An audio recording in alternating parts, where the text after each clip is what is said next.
Welcome. In this short tutorial, I'll be showing you how to comment and mention in Penpot. All right. So first up, you would need to go ahead and open up your file and go to the top right and click on the comment button or option right here. Click on it.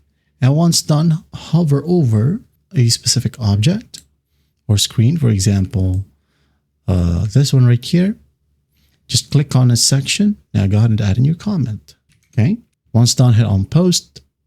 And then if you want to mention, just click on @ right here and mention the specific user. Post. There you go. Click on cancel if you're done. And one of your teams can just easily hover over it. And they will see this specific comment here as well on the right panel. Now for viewing mode, okay, just click on the run button right here, play. Say, for example, you have received a link. Okay, so just click on comment right here at the top, and they will be able to see the comments that was written here as well. So maybe move this one at the very bottom. And then mention a user, post, and you're good to go. That is it. I hope this video helps, and I'll see you in the next one.